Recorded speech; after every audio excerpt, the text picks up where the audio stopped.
Ever wanted to create your very own graffiti but have no idea where to start? Too scared to go down and ask your local king for advice in case he starts to roast those weak letters? Well, worry no more, because in today's video I will walk you step by step on how you can create a strong graffiti piece, turning you from a zero to one of those absolute heroes. So what the hell are you waiting for? Grab your sketchbooks, grab your pencils, and let's get this show on the road. In graffiti, there's an endless amount of styles, ranging from blockbusters, wild styles, old school, and anti-style. But you know what? We don't speak about that one. Brother, this guy stinks! And the biggest problem that I see beginner artists make, including myself when I first started on my graffiti journey, was wanting to burn down walls like Ecto and soft walls without learning any of the fundamentals. This right here is known as shiny object syndrome. You see all those arrows and shine marks and you just want to jump over all the basics and jump into the details. But trust me, if you build a strong foundation, not only will every piece you do from this point forward look absolutely solid, you will instinctively learn the best place to break and bend each layer to create something that exists in its original and unique form.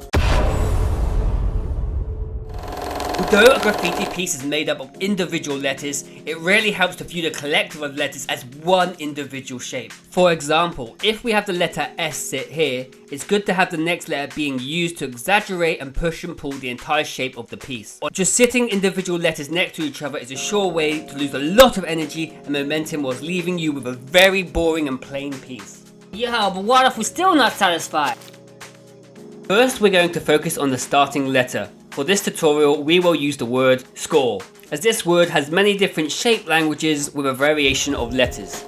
First thing we are going to do is draw ourselves a simple box, and then we are going to divide that box into 4 separate parts. Once we have our boxes ready, the only task we want to do here is draw single line letters in the most basic form like this. This will literally give us square one of the most simplest form, but while staying in the box, learn to push, pull and manipulate that basic line in any way you want. Here you want to be as experimental as humanly possible, because at this stage, the looser you are, the better your letters will be further along the road. And once you have yourself a different variation of lines, we're now going to thicken each one up. To do this, you simply want to put a horizontal line at the beginning and the end of your basic shape, and then follow the simple line around whilst maintaining the same thicknesses throughout. Once you've got your shape, it's now time to add a little bit of spice.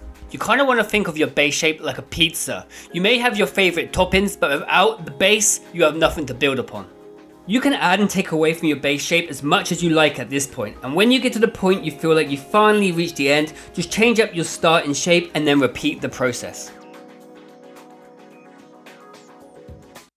If you're feeling a little lost, here is a few examples you may want to apply to your base letter. The notch, the break off, the extension, the dragon tail, arrow, and step up.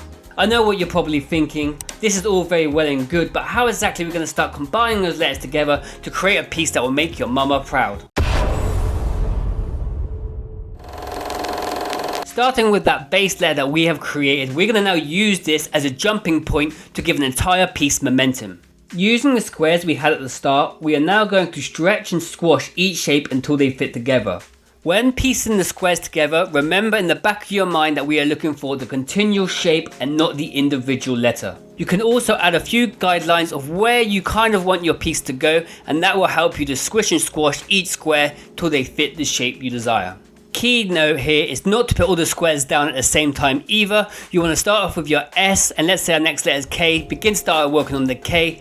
Once the K is in place, then move on to the next letter and keep continuing that process until you've completed your name. It's also nice to mix up the shapes so you have a variation of shape languages whilst moving with the flow of the guidelines. Once each letter is down, just thicken up each letter going left to right, and you will end up with the bare bones of your first graffiti piece. But this is not the end at all. By adding those small notches and dividing lines, you can take a simple piece a lot further. Don't be afraid to tilt certain letters back and forth so you can add a lot more flow to the final piece. Yo, but what if we're still not satisfied? Well, if that's the case, then we just rearrange the original square shapes before we start building, just like this.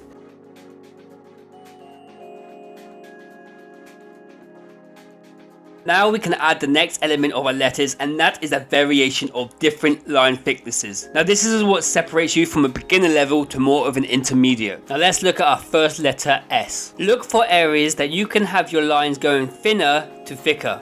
If you keep your wrist loose when you do this, you can normally feel naturally where the lines will move into a thicker area. If you now play around with the secret formula, you will be able to fill out a black book in a matter of no time. And with a solid foundation, now you can add a few bells and whistles to make the whole thing look a lot more furious.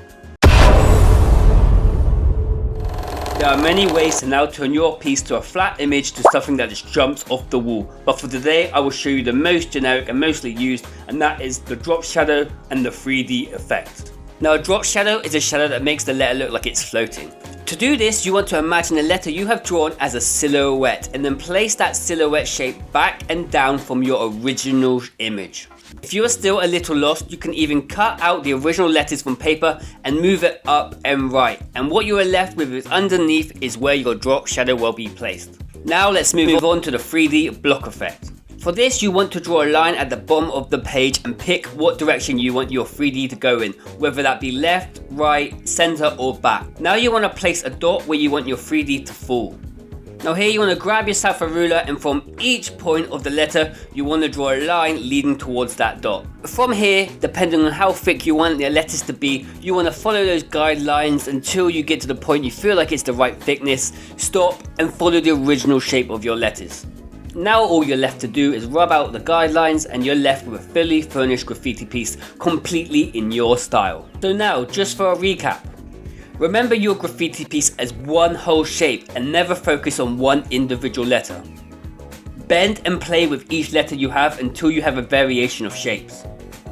Squash and pull each square to get a variation of letters.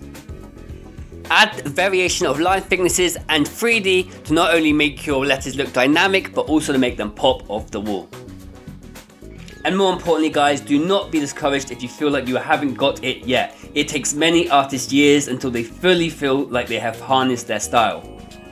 Now if you enjoyed this lesson today and you want to see more, make sure to go check out the Patreon when you can master your craft deeper whilst keeping this channel alive. As always guys, thank you for tuning in, and any questions please don't hesitate to leave me a comment in the section below and I will help as much as I can. As always, stay well, keep creating, and peace.